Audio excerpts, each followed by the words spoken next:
우리 사도신경에서 우리가 믿는 신앙의 내용들을 배우고 있는데, 하이델베르그 교리문답 참 오래됐죠. 벌써 몇 주가 지났는데 다시 이 35문, 36문을 우리가 읽으면서 특별히 그 사도신경 중에 성자 예수님에 대한, 예수님과 그분의 구속에 대한 내용들을 우리가 함께 공부하고 있습니다. 사도신경 여러분 기억하시죠? 그 사도신경의 내용 가운데 성자 예수님에 대한 신앙 고백이 두 부분으로 이야기될 수 있어요. 그래서 첫 번째 부분은 예수님이 누구신가? 보이시나요? 첫 번째 부분은 예수님이 누구신가? 그리고 두 번째 부분은 예수님이 무엇을 하셨나? 무엇을 하시나? 이 두 부분으로 나누어지는데, 이 첫 번째 부분, 예수님이 누구신가라고 하는 부분이 어떤 내용입니까? 그 외아들 우리 주 예수 그리스도를 믿사오니, 이 내용이잖아요. 그래서 예수님이 누구십니까? 네 가지를 말하죠. 독생자다, 주님이다, 예수님이다, 그리스도다. 이 네 가지 단어들의 의미들을 우리가 살펴보았습니다. 기억하시나요? 기억하시는 분들도 있고, 또 자꾸 기억을 못하니까 반복을 해야 되겠죠. 그렇죠? 이 네 가지를 우리가, 그래서 우리 그 사도신경 이렇게 외워서 고백할 때, 또 읽어서 고백할 때, 예수님이 누구신가? 독생자, 뭐죠? 독생자, 우리 주 예수 그리스도. 그 다음에 이어지는 내용이 뭐예요? 예수님이 어떤 일을 하시나? 예수님이 어떤 일을 하시나? 근데 이것도 역시 크게 두 부분으로 나눠져요.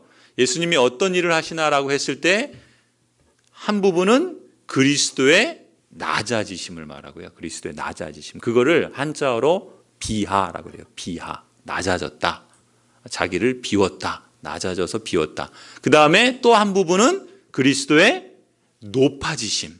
그것을 높아지셨다 해서 승기 이렇게 불러요. 승기. 그래서 우리 사도신경의 예수 그리스도에 대한 그 신앙의 고백들을 말할 때 무엇을 하시나와 관련해서는 낮아지심 그리고 높아지심에 대해서 말하는데, 그 내용들이 무엇인가 보면은 어디서부터 어디까지냐면, 이는 성령으로 잉태하사, 여기서부터요 장사한지 여기까지, 거기까지가 낮아지심에 대한 거예요. 그 어떤 내용들이 있습니까?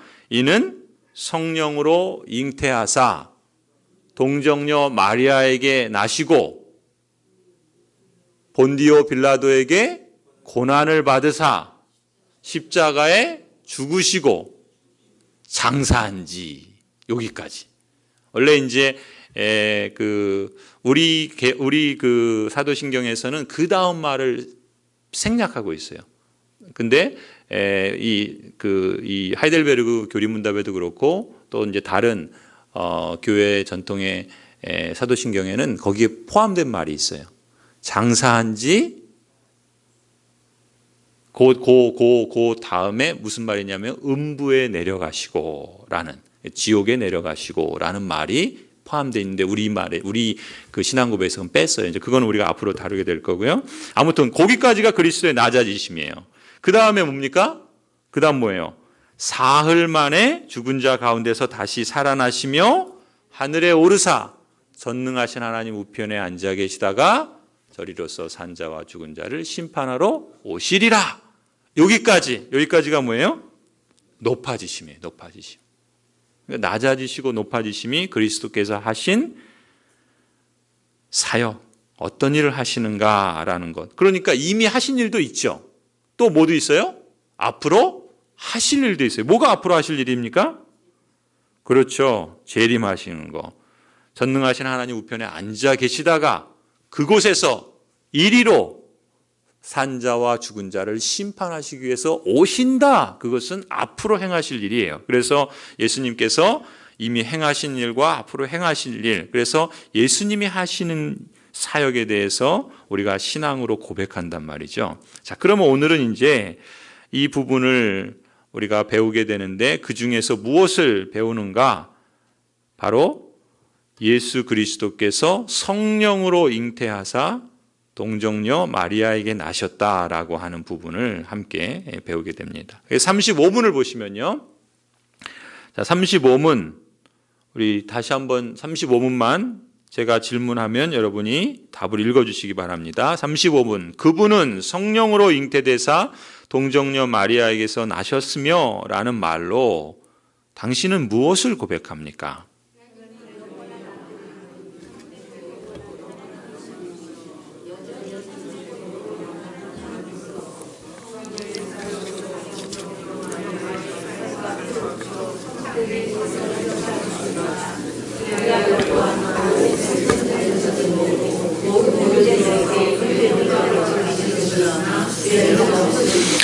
예, 거기 그 내용들 보시면 앞에 숫자들 있죠.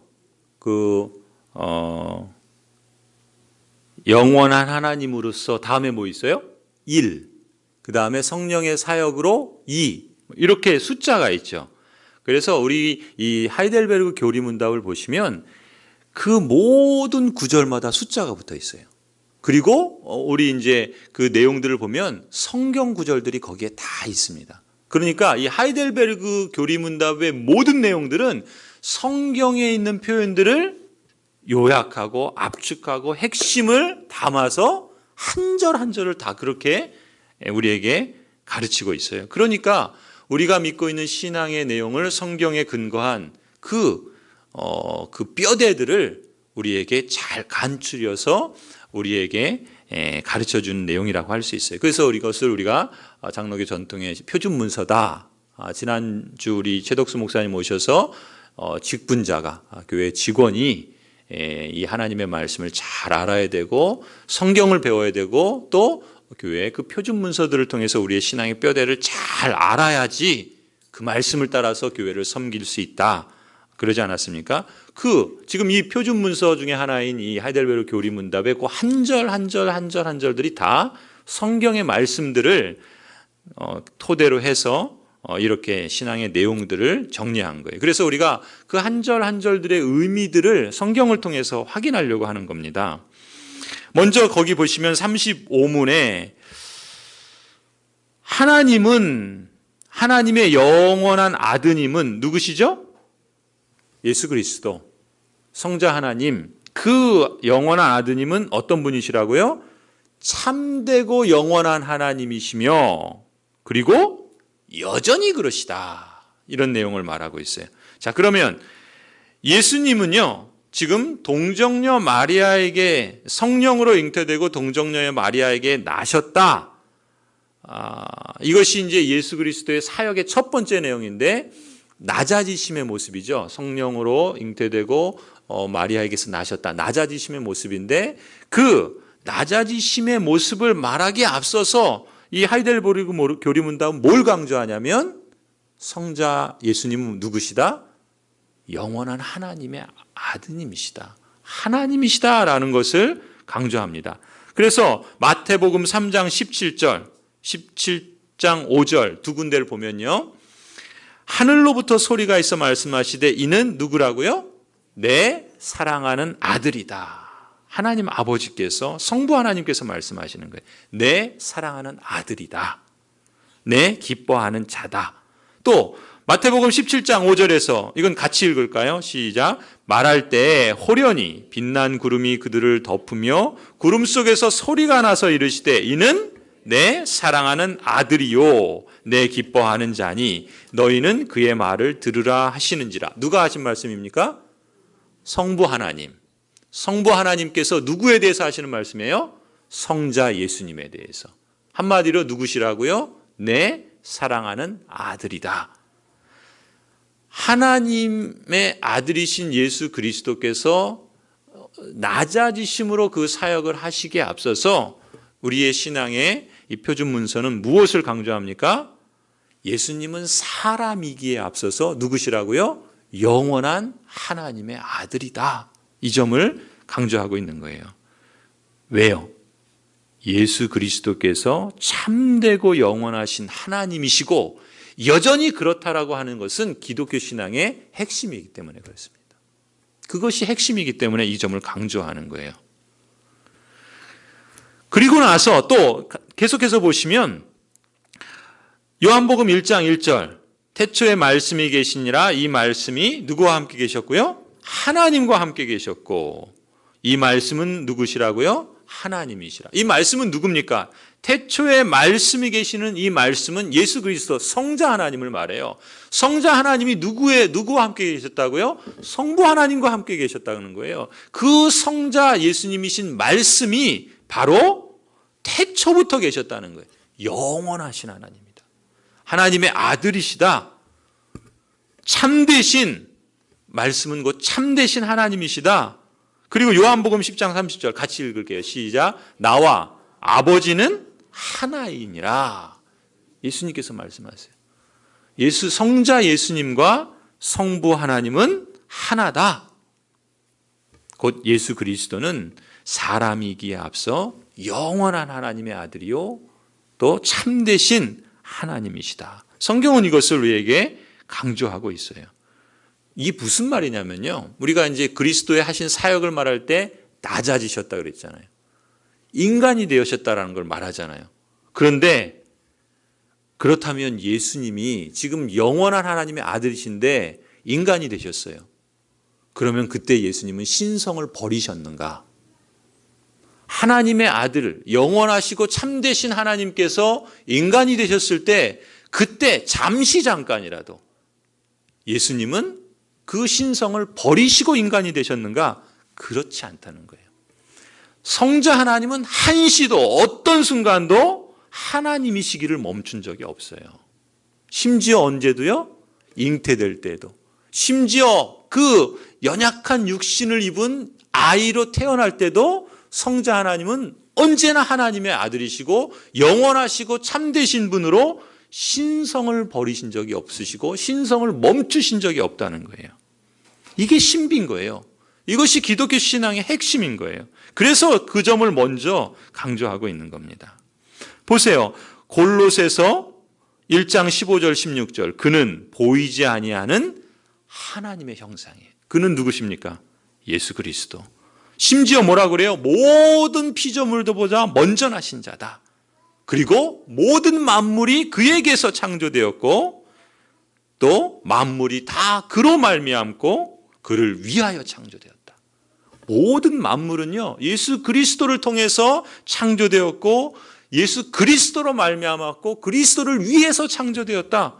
예수 그리스도는 영원한 하나님이시요 참되신 하나님이시다. 그 신성을 버리신 적이 없고 멈추신 적이 없다. 빌립보서 2장 6절 같이 한번 읽을까요? 시작. 그는 근본 하나님의 본체시나 하나님과 동등됨을 취할 것으로 여기지 아니하시고 무슨 말이에요? 영원하시고 참되신 하나님, 근본 하나님의 본체이신 이 성자 하나님께서는 그 하나님의 그 사역을 이루시기 위해서 뭐가 되셨다는 거예요? 하나님과 동등된 것을 취하지 않으시고 뭘 입으셨어요? 육신을 입으셨다. 이제 이렇게 가는 거예요.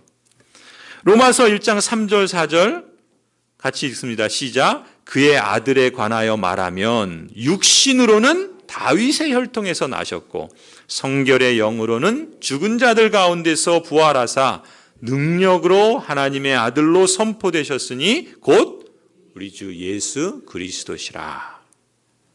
아멘. 예수님이 사람으로 태어나셨다고 해서요 신성이 없다고 생각하는 사람들이 있었기 때문에 그래요. 그건 틀렸다는 거예요. 신성은 모두 사라지고 사람으로 인성만 가지시고 태어나신 것이 맞다? 아니라는 거예요. 아닙니다. 하나님의 아들로서 영원하고 참되신 하나님으로서 어떤 순간 어떤 때에도 신성을 버리시거나 멈추신 적이 없다. 그런 하나님이 인간이 되어셨다. 그래서 예수 그리스도는 100% 하나님이시며 100% 사람이다. 이것이 기독교의 신비인 거예요. 신인 이거죠. 신인.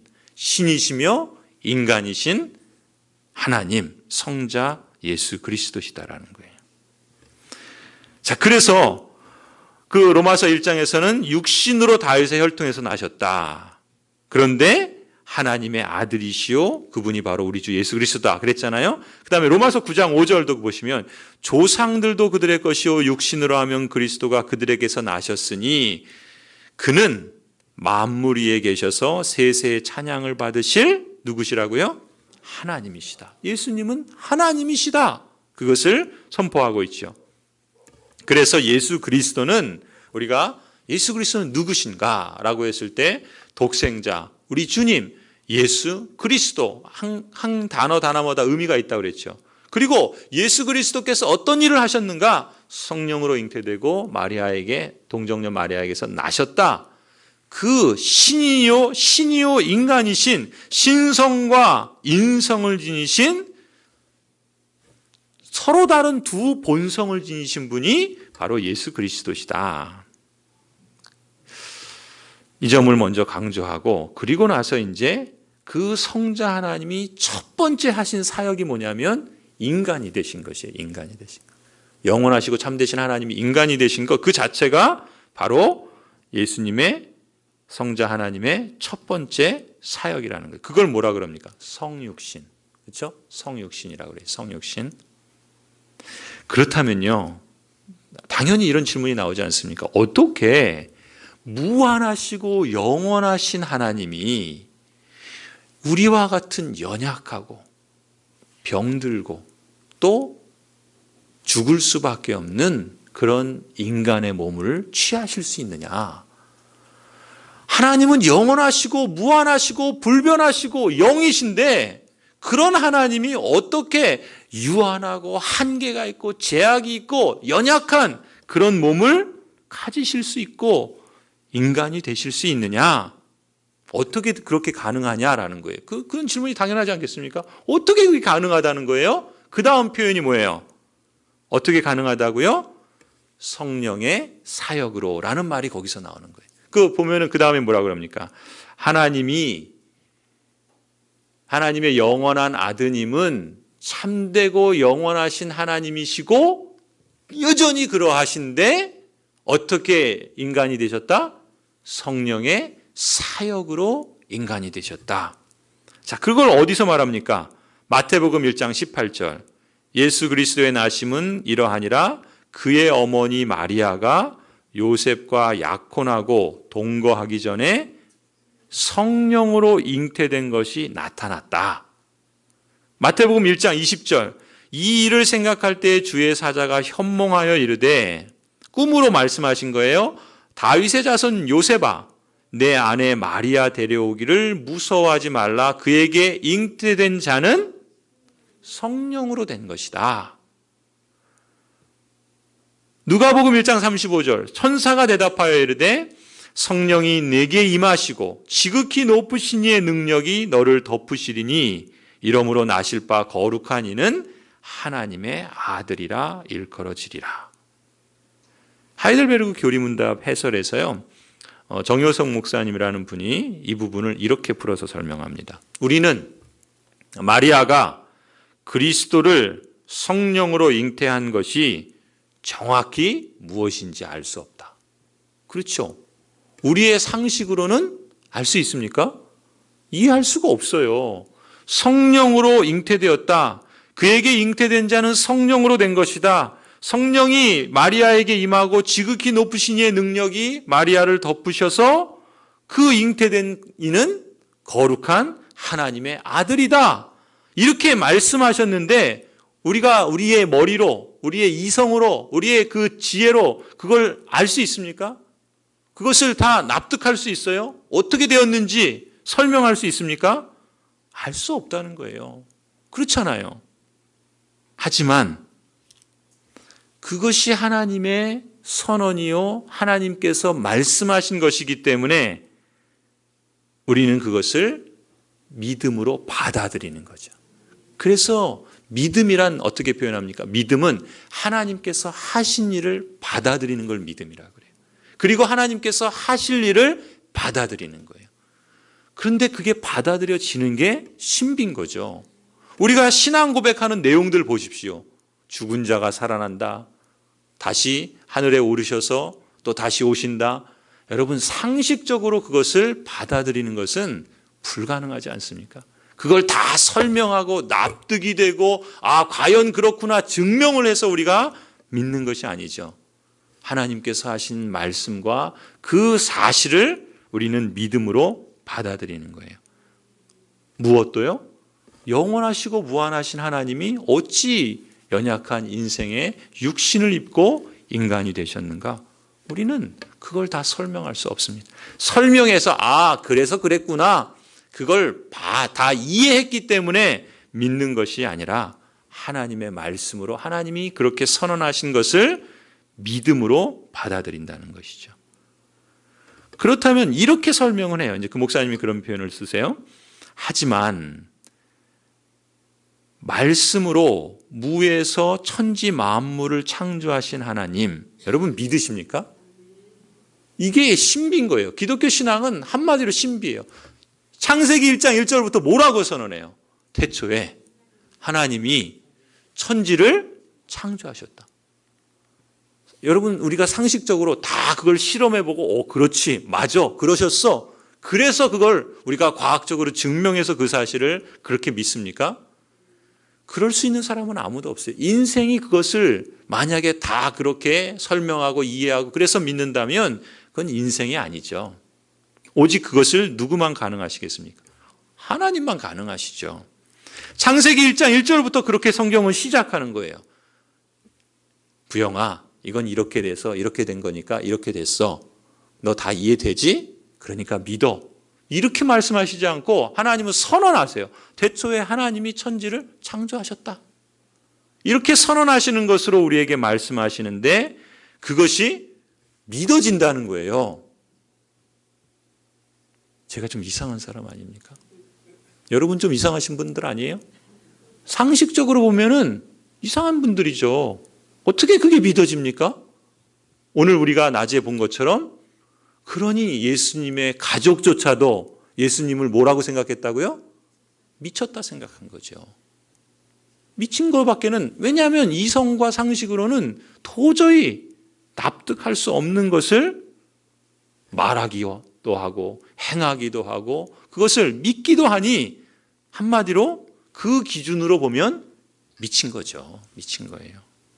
저와 여러분은 이렇게 말하면 안 되는데 그런 줄 믿습니다. 예.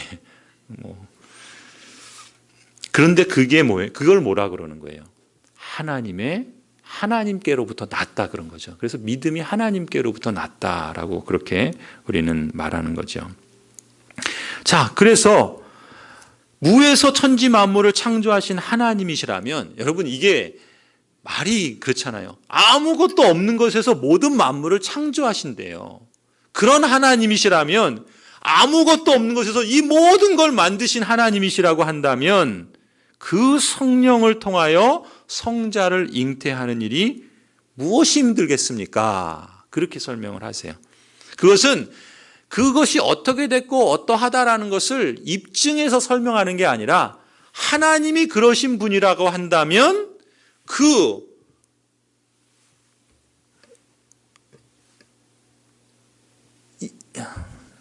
이 설명이 안 되네요. 제가 이걸 들을 수 있다면 이거 듣는 거는 문제가 아니겠죠. 너무 이렇게 유치한 설명 죄송합니다. 하나님이 아무것도 없는 것에서 모든 만물을 창조하셨다면 인생을 만들고 남자와 여자를 창조하시고 모든 동식물을 만드시고 모든 것을 다 지으신 분이라면 아무것도 없는 데서 그렇다고 한다면 그런 하나님께서 성자 하나님을 성령을 통하여 육신의 그 사람으로 잉태하시는 것이 무엇이 어렵겠느냐. 땅의 흙으로 사람을 만들고 생기를 그 코에 불어넣어서 생명이 되게 하신 하나님이시라면 성령으로 그 아들이 잉태되는 것을 하지 못하시겠느냐. 이렇게 설명을 하신다는 거죠. 그래서 성령으로 잉태된 예수 그리스도는 마리아의 태 속에서 자라서 아기의 모습으로 태어나셨습니다. 이게 신비인 거죠. 그리고 그것이 믿어지고 받아들여진다는 건 또한 역시 신비입니다. 하나님의 은혜죠. 이처럼 성령의 사역으로 마리아의 태에서 잉태되고 출생한 예수 그리스도는 인간의 본질을 취하셨습니다. 이 요셉의 경우도 한번 보세요. 요셉의 경우. 요셉이 믿어지겠습니까? 그 당시에 정혼한 마리아가 자신과 관계하지 않았는데 잉태했대요. 그러면은 이 요셉의 입장에서는 어떻게 돼요? 당연히 그 당시에 그 표현으로 하면은 돌 맞아 죽을 일이었단 말이죠. 그런데 이 요셉은 그 괜찮은 사람이어서 어떻게 하려고 그랬습니까? 조용히 끊으려고, 가만히 그 일을, 정혼한 일을 접으려고 그랬단 말이죠. 근데 어떻게 하세요? 하나님의 그 사자를 보내셔서 말씀하신다는 거죠. 그러면서 그 마리아 데려오기를 두려워하지 말라. 그랬을 때 요셉이 그 하나님이 하신 일, 그리고 그 하나님의 말씀을 받아들이죠. 그것이 믿음이다라는 것이죠. 바로 이 요셉 당사자도 사실 그랬다라는 것을 볼 수가 있어요. 이렇게 해서 예수 그리스도 성자 하나님은 동정녀 마리아의 살과 피로부터 참된 인성을 취하십니다. 누가복음 1장 31절, 보라 내가 잉태하여 아들을 낳으리니, 마리아에게 하신 말씀이죠. 그 이름을 예수라 하라. 큰 소리로 불러 이르되 여자 중에 내가 복이 있으며 내 태중의 아이도 복이 있다. 내 주의 어머니가 내게 나오니 이 어찌 된 일인가. 이 마리아의 사촌인 엘리사벳이 지금 마리아를 보고서 하는 말이죠. 갈라디아서 4장 4절 한번 같이 읽겠습니다. 갈라디아서 4장 4절 시작. 때가 참에 하나님이 그 아들을 보내사 여자에게서 나게 하시고 율법 아래에 나게 하신 것은, 지금 하나님께서 그 아들을 보내셨다. 어떻게?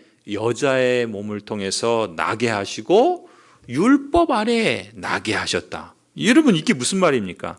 하나님이 그 아들을 여자에게 나게 하셨다. 여자에게 나게 하셨다는 말은 뭐예요? 무한하시고 영원하시고 참되신 하나님의 아들이 연약한 육신을 입고 여자에게서 태어나셨다라는 말은 우리와 똑같은 인성을 가지셨다 이런 말이에요. 똑같은 인성. 저와 여러분이 사람이잖아요. 그 사람의 인성을 예수님, 그 무한하신 하나님이 가지셨다. 그리고 그 인성을 갖고 태어나셨을 뿐만 아니라 어떻다고요? 그렇죠. 죽기까지 그렇게 사신 거예요. 인성을 가지고 이 세상을 사셨고 죽으신단 말이죠. 그런데 초대교회 영지주의라는 이단이 있습니다. 우리 지금 히터가 지금 계속 돌아가고 있나요? 예, 그럼 꺼주시면 좋겠습니다. 예, 감사합니다. 예. 영지주의라는 이단이 있는데, 이 영지주의라고 이단은 어떤 걸 믿었냐면, 이런 육신, 보이는 것은 악하다. 영은 보이지 않는 것은 선하다. 이렇게 믿었던 사람들이에요. 그러니까 이 육신은 악하다. 그런데 영은 선한, 그러니까 무한하신 영이신 하나님은 선하시죠. 그런데 그 하나님이 뭘 입고 오셨어요? 육신을 입고 오셨어요. 그런데 이 육신은 어떻다고요? 악해요. 그러면 선하신 하나님이 어찌 이 악한 육신을 입고 이 땅에 오실 수 있느냐? 믿을 수 있을까요? 없을까요? 영지주의는 믿을 수 없죠. 그들의 믿음에 의하면 육신은 악한 것인데 어떻게 선하신 분이 이 악한 육신을 입고 오실 수 있느냐? 받아들일 수가 없었던 거예요. 그러면 어떻게 해요? 예수님은 오셨는데, 육신을 입고 오셨는데, 그러면 그들은 자신들이 믿는 신앙의 틀에 그걸 맞춰야 되다 보니까 뭐라고 말했을까요? 예수님이 육신을 입고 오신 것은 육신을 입고 오신 것처럼 보인 것이지 실제 육신은 아니었다. 그럴듯하지 않습니까? 궤변이죠. 그것도 역시. 육신을 입고 오셨는데 실제 육신을 입고 오신 것이 아니라 그렇게 보인 것이다. 그래서 이들의 그 신앙을 가현설이라고 그래요. 가현. 가짜로 나타나신 거다. 무슨 얘기예요? 육신을 입고 오신 것이 아니라 육신을 입고 오신 것처럼 보이시다. 실제 영이신데. 이렇게밖에 설명을 하지 못했다는 거예요. 그러니까 한마디로 예수님의 육신은 육신처럼 보이는 거지 실제 육신은 아니다. 이렇게 믿는 거예요. 우리 입장에선 그게 더 이해하기 어렵죠. 여러분은 어떻게 된 거예요? 예, 아까 말했던 그 세 글자. 저나 여러분은 다 그러신 거예요. 지금 이 영지주 입장에서 보면. 자, 그렇다면 한번 생각해 보십시오. 만약에 육신을 입고 오신 것이 아니라면 고난받으신 건 뭐예요? 뭐가 고난받은 거예요? 아니, 고난받은 건 더 나아가서 도대체 죽으신 건 그럼 뭐예요? 예수님께서 육신을 입고 성자 하나님께서 육신을 입고 오셨다라는 것을 거부하게 되면 뭘 거부하게 되는 거예요? 그렇죠. 이 고난과 죽음 그리고 더 나아가서는 부활까지도 다 거부하게 되는 거예요. 그러면 기독교 신앙에 뭐가 남습니까? 십자가와 부활을 거부해버리면 남는 게 없어요. 그런데 자신들은 이 틀을 딱 정해놓고 영은 선하고 육신은 악하다. 그러니 영이신 하나님이 악한 육신을 입고 올 수 없다.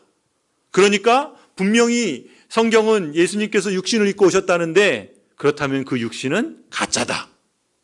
여기까지 간 거예요. 그러다 보니까 어디까지 가요? 너무 가서 고난도 십자가도 부활도 가짜다. 이렇게까지밖에 그렇게밖에 못 가는 거죠. 그게 초대교회 때부터 있어요. 초대교회부터. 이런 점에서 지금 성자 하나님이 여자에게서 나셨다라는 말은 우리와 똑같은 인성을 가지시고 태어나셨고 이 땅을 사시며 죽으시기까지 하셨다는 말이고요. 그래서 그 다음 표현에 뭐가 있습니까? 율법 아래에 나게 하셨다. 이 말의 뜻은 무슨 얘기예요? 율법 아래에 나셨다는 말은 똑같은 인성을 가지신 분이기 때문에 율법의 모든 요구를 다 순종해야지 구원에 이를 수 있다는 거죠. 모든 율법의 요구를 다 이루어야만 하는 그런 분이시다. 그러니까 예수 그리스도께서도 우리와 똑같은 사람이 되셔서 사실 우리와 똑같은 경험을 하신 거예요. 그래서 오늘 우리 권사님 너무 기도를 어떻게 이렇게 강의할 걸 알고 정말 잘 기도를 하신 거예요. 연약한 인생은요, 쓰러지고 넘어지고 고통당할 수밖에 없어요. 그런데 그 예수 그리스도를 붙잡으면 그 연약한 육신도 일어날 수 있는 거예요. 왜요? 예수 그리스도께서 우리와 같은 육신을 입으시고 우리와 같은 고통과 우리와 같은 연약함을 다 몸소 체험하셨기 때문에, 우리와 같이 되셨기 때문에, 우리와 같은 경험을 하셨기 때문에, 우리처럼 율법 아래 나게 하셨기 때문에, 나셨기 때문에, 그렇기 때문에 그래서 예수 그리스도가 그 다음에 이제 우리가 36분에 나오는 것처럼 우리를 위한 중보자가 되시는, 우리가 넘어질 때 우리의 연약함을 예수 그리스도께서도 그 인성을 갖고 경험하셨기 때문에 연약한 우리를 일으키실 수 있는 그런 중보자가 되신다는 거예요. 그러니 그 예수 그리스도를 붙잡을 때 우리도 우리 힘으로 일어날 수 있는 것이 아니라 그 예수 그리스도가 일어남을 통해서 그리스도와 함께 일으킴을 받는다는 거예요. 그것이 기독교의 은혜고 또 하나님의 신비의 능력 아니겠습니까? 그렇다면 하필이면 성령으로 잉태되고 동정녀에게서 태어나셔야 했는가? 만일 예수 그리스도께서 성령으로 잉태되지 않고 여느 사람처럼 아버지 요셉과 어머니 마리아에게서 태어났다면 어찌 될까요? 어떻게 돼요? 예수 그리스도는 우리와 같은 인성을 취하셨을 뿐만 아니라 우리와 같은 죄도 갖고 태어나시죠. 그렇잖아요. 그러면 죄가 있는 분이 어떻게 죄를 용서할 수 있겠어요? 그 죄를 어떻게 대속의 제물이 되실 수 있겠어요? 그러실 수 없죠. 예수님도 태어날 때부터 만일 요셉과 마리아와 같은 우리가 태어나는 것과 같은 그러한 여느 사람처럼 예수님도 태어났다면 모든 아담의 후손이 태어날 때부터 죄인인데, 그렇다면 예수 그리스도도 태어날 때부터 죄인인 거예요. 그렇다면 그런 예수님이 우리를 죄인의 신분으로 어떻게 우리의 죄를 대속할 수 있겠습니까? 그럴 수 없죠.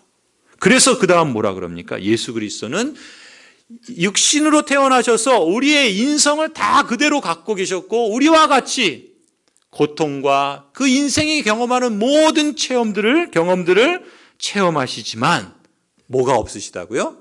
죄가 없으시다. 왜요? 성령으로 잉태되었기 때문에.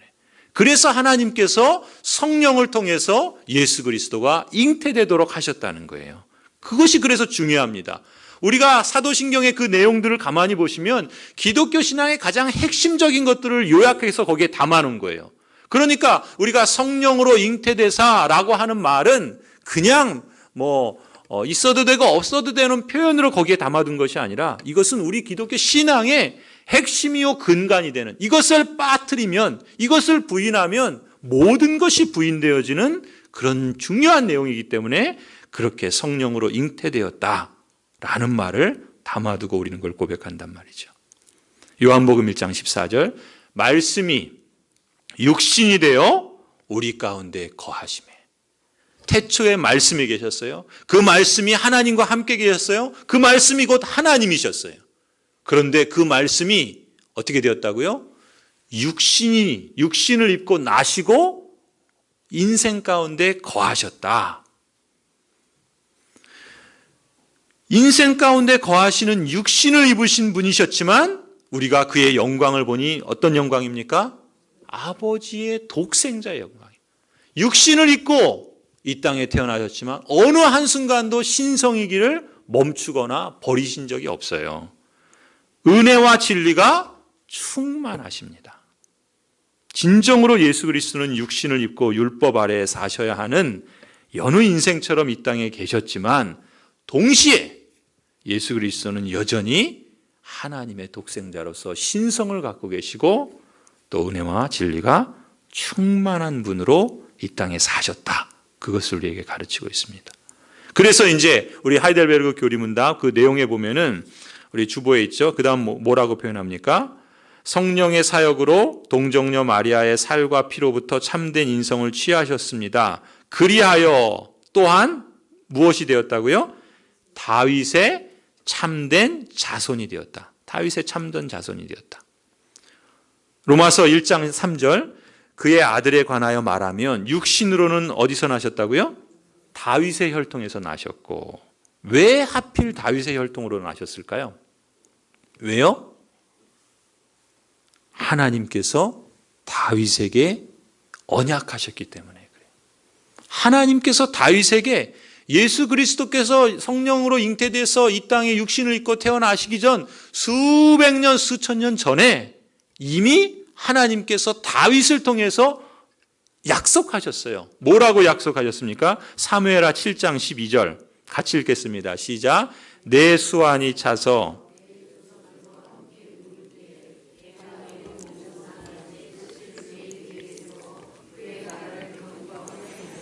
하나님이 누구에게 하신 말씀이에요? 다윗에게 하신 말씀이에요.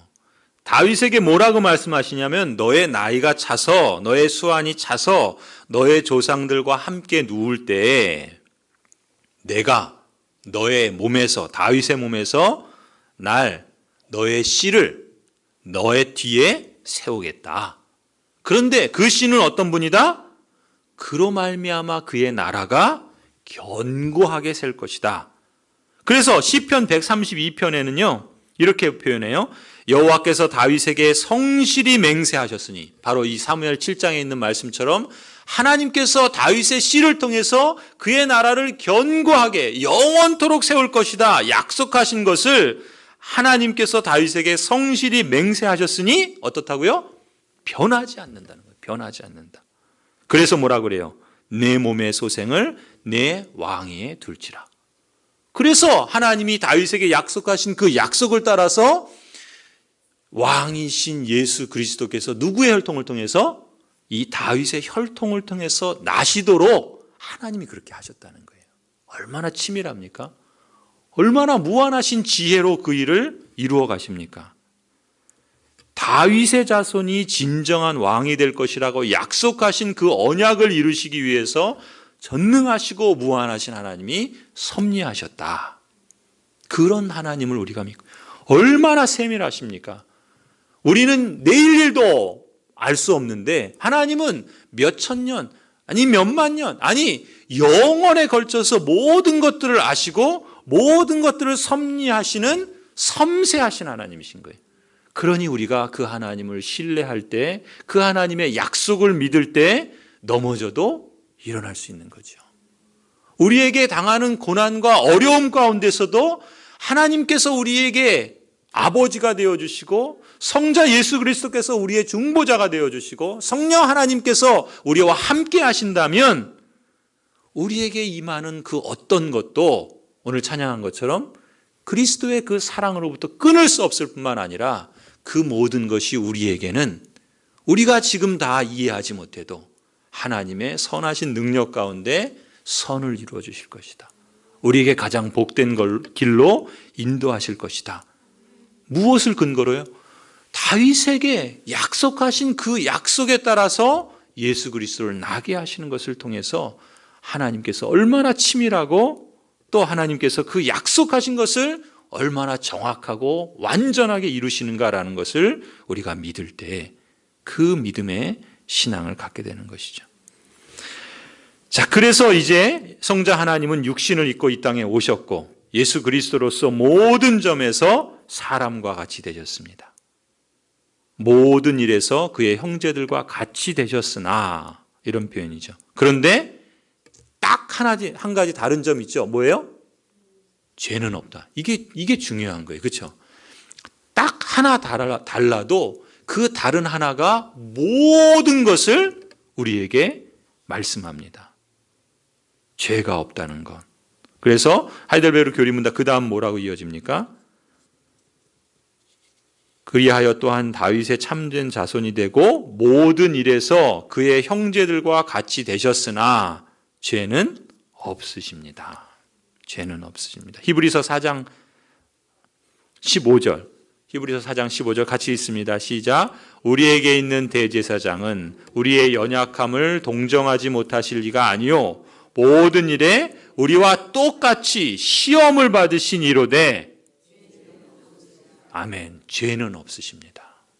성령으로 잉태되셨기 때문에 죄가 없으신 분이기 때문에 그 다음 히브리서 2장 자녀들은 혈과 육에 속하였음에 그도 또한 같은 모양으로 혈과 육을 함께 지니심은 왜 육신을 입고 이 땅에 혈과 육을 지니신 분으로 오셨는가? 왜요?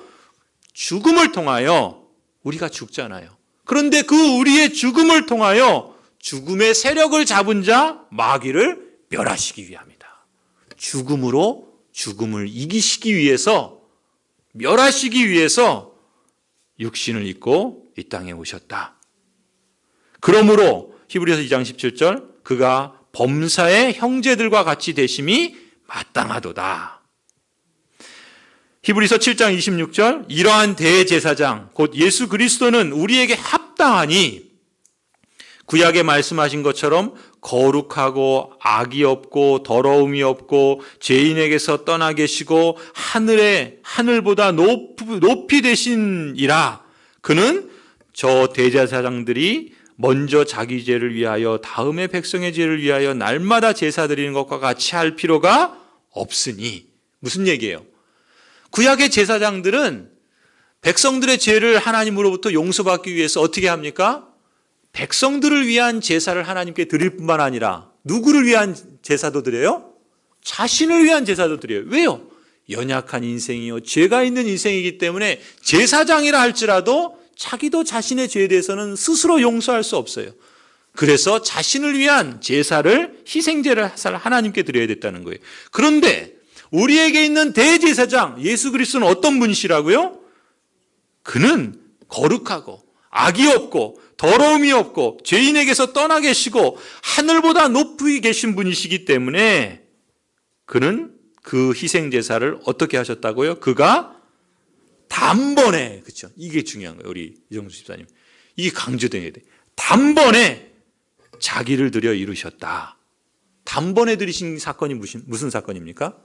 십자가의 사건이죠. 십자가에서. 단번에 그 십자가에서 죽음으로 그 죽음을 통해서 우리의 죽음을, 그 사단의 권세를 멸하신 분. 왜요? 죄가 없으신 분이기 때문에 그 단번에 죽으신 사건으로 제사장들처럼, 구약의 제사장처럼 계속해서 자신을 위해서, 그리고 매년 희생제사를 드려야 되는 것이 아니라 한 번 죽으심의 사건으로 구원을, 대속의 사건을 이루셨다. 그러니 성령으로 잉태된 것이 얼마나 우리에게 중요합니까? 죄가 없으시다라는 것이 얼마나 중요합니까? 그렇다면 이제 36문, 그리스도의 거룩한 잉태와 탄생은 그렇다면 우리에게 어떤 유익을 줄까요? 36문이죠. 두 가지 유익을 주신다, 그렇게 말씀하세요. 첫 번째, 그리스도는 우리의 중보자이시다. 첫 번째 유익입니다. 두 번째, 잉태되고 출생할 때부터 가지고 있는 내 죄를 그의 순결함과 온전한 거룩함으로 하나님 앞에서 가려주신다. 이것이 성령의 잉태와 동정녀 탄생을 통해서 우리에게 주시는 두 가지 유익이에요. 첫 번째, 그리스도는 우리의 중보자시다. 디모데전서 2장 5절 6절 보시면요, 하나님은 한 분이시요 또 하나님과 사람 사이의 중보자도 몇 분이십니까? 한 분이에요. 곧 누구세요? 그리스도 예수. 그런데 그 앞에 뭐라고 표현합니까? 사람이신 그리스도 예수. 육신을 입고 이 땅에 오신 성자 하나님, 그리스도 예수께서 하나님과 사람 사이에, 하나님과 나 사이에, 하나님과 여러분 사이에 유일한 다리가 되어주시는 중보자가 되신다. 왜요? 성령으로 잉태되고 죄가 없으셔서 단번에 우리의 죄를 위한 대속의 제물이 되어주시기 때문에. 그래서 히브리서 9장, 염소와 황소의 피와 암송아지의 죄를 부정한 자에게 뿌려 그 육체를 정결하게 하여 거룩하게 하거든. 이게 무슨 방식입니까? 구약에 제사하는, 그 대속하는 속죄 방식이에요. 하나님께서 이런 염소를 통해서, 황소의 피를 통해서, 암송아지의 죄를 부정한 자에 뿌려서 그 육체를 그 죄로부터 정결하게 하시는데, 그런 암소나 염소나 그 피를 통해서도, 짐승의 피를 통해서도 거룩하게 하시는데, 하물며 성령으로 말미암아 흠없는 자기를 하나님께 드린 그리스도의 피가 어찌 우리를 깨끗하게 하지 못하겠느냐. 이로 말미암아 그는 새 언약의 중보자시니, 이는 첫 언약 때, 첫 언약은 누구 때요? 아담의 때, 아담이 범한 죄에서 속량하시고 죽으사 부르심을 입은 자로 하여금 무엇을 얻게 하시려고요? 영원한 생명의 기업을 약속으로 얻게 하려 하시기 위해서 중보자가 되어주셨다. 이것이 첫 번째 유익이에요. 두 번째 유익, 하이델베르그 36문에 보시면 뭐라 그럽니까? 잉태되고 출생할 때부터, 여러분, 잉태되고 출생할 때 예수 그리스도께서는 성령으로 잉태되고 동정녀 마리아에게서 나셨어요. 그러나 모든 인생은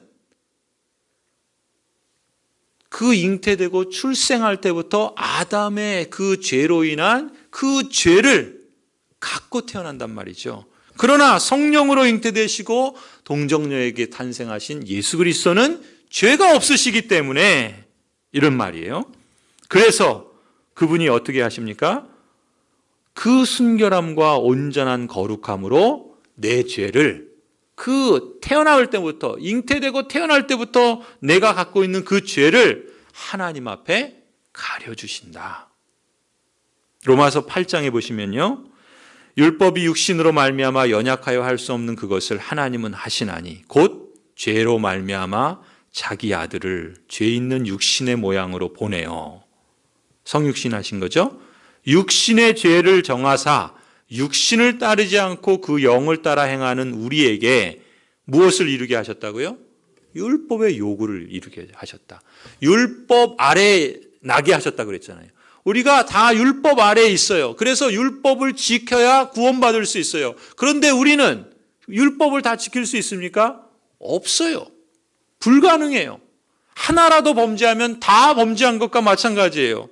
그러니 우리는 율법이 있어도 율법이 우리를 구원으로 인도하는 몽학선생이 되어도 우리의 힘으로는 그것을 감당할 수 없고 지킬 수 없으니 우리는 다 죄로 인한 저주 아래 있는 인생인데 그 율법 아래 나신 예수 그리스도는 하나님의 아들로서 그 율법을 다 이루신다는 거예요.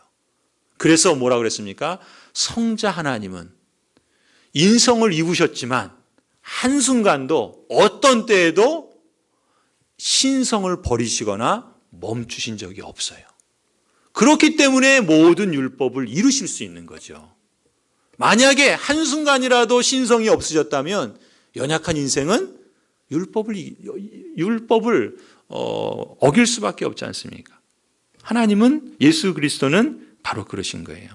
그래서 이사야서 53장 그는 자기 영혼에 수고한 것을 보고 만족하게 여길 것이라 나의 의로운 종이 자기 지식으로 많은 사람을 의롭게 하며 또 그들의 죄악을 친히 담당하리로다. 예수 그리스도께서.